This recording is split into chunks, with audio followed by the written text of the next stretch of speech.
Hello students of class 7. Welcome to the online tutorial classes for Vidya Bhavan High Secondary School. This video is for class 7 chemistry and the chapter that I will continue today is the chemical and physical changes. This video is part 4 from this chapter. In the previous video, I was started with the different kind of the changes and I have already completed the natural man-made changes. I have completed the periodic non-periodic changes. I have completed the slow and fast changes. Today, I will start with the desirable and undesirable changes.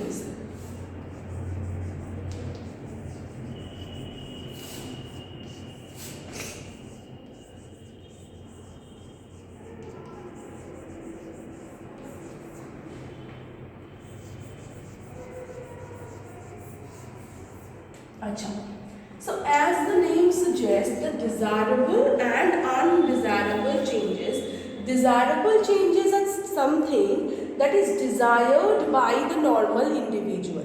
Like this changes everyone wants to be, wants to have. Okay, these are called desirable. And undesirable changes means the people do not want to be changed like in this way. So these are called undesirable changes.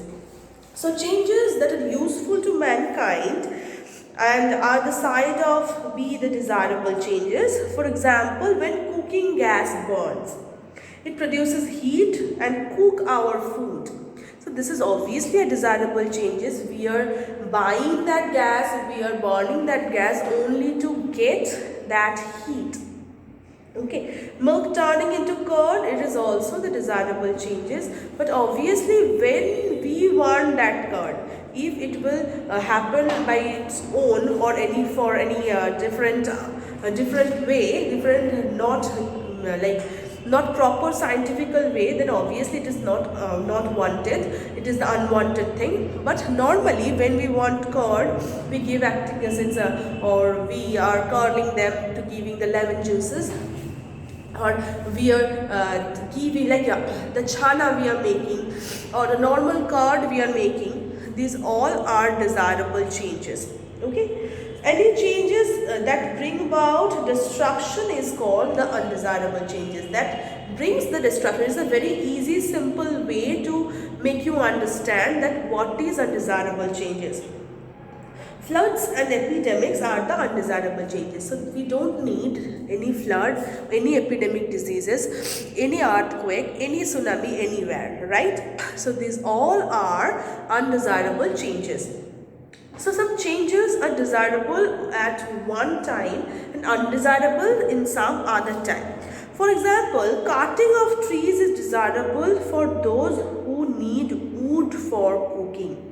But it is undesirable because it is damage our ecosystem. So actually the long tree cutting is not good for our environment. But those who need to cook the food and the wood is their only fuel, so what they will do? They will always cut. So these are desirable for them, those who have the need, but undesirable for all of us because it is creating the hazards for our nature. Okay, like burning of a fuel for cooking is a desirable changes, but burning of a building is an undesirable changes. Obviously we are making the building to live there or to make anything good for office purpose or anything like that. But if it will burn, then obviously our cost and expenses will get lost, right? So we don't want that any building that we build for some reason that will burn. But we need to burn the fuel to make our food, to cook the food. Primary arrival of rains is desirable, otherwise it is undesirable for the farmers. It causes flood and destruction. Too much of rain can always mess the crops, right? So farmers do not want the off-season rains as well as the heavy rains. Okay, the normal level is good for the trees, good for the plants, but excessive level will destroy them. Okay.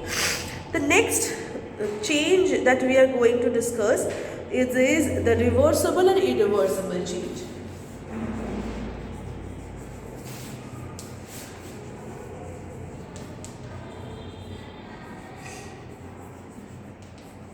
So reversible change means when somewhere the change happened and then it can be reversed back to this prior position is called the reversible change.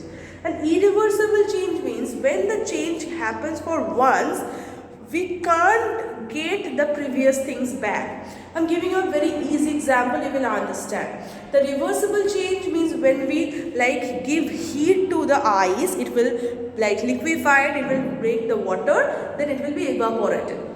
If we keep that vapor, after some time it will form the liquid, and then if we freeze it, then the ice can form. So these are the vice versa thing, that is the reversible thing. But think, if you take one egg and you boil it, the next boiled egg, can you get the raw egg back from it? So it is the irreversible change. Okay. So when the change is substances can be reversed by changing the condition, it is called reversible. And that I told you, the examples that I told you is the main example of it, that from the water, when it is heated, it forms steam, and from the steam it is cooled down, can make also water. Irreversible changes are many more, like the glowing of the electric bulb, stretching of a rubber band, the browning of a film, melting of wax.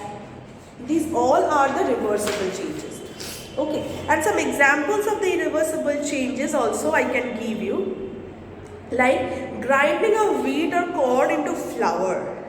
Okay, will you get back the corn from the flour? You can't, right? Cooking of the food, when you once cook some food, can you get back the raw food from that? No. Rusting of the iron, from the rusted iron you can't get back the normal original iron. Okay. Souring of the milk, these all are the examples of it. Ripening of the fruits, when the fruits will be ripe, you can't get the original food back, raw food back. So these are the example of it. So if the substance cannot be brought back into its original state after a change, that can be said the irreversible changes. Okay, so these are the examples of the reversible and irreversible changes. In the next video, I will start with the physical and chemical changes in detail. Okay, till now we have discussed any other changes, all are with examples, and discussed everything clearly. The next video I will start that. Till then, thank you.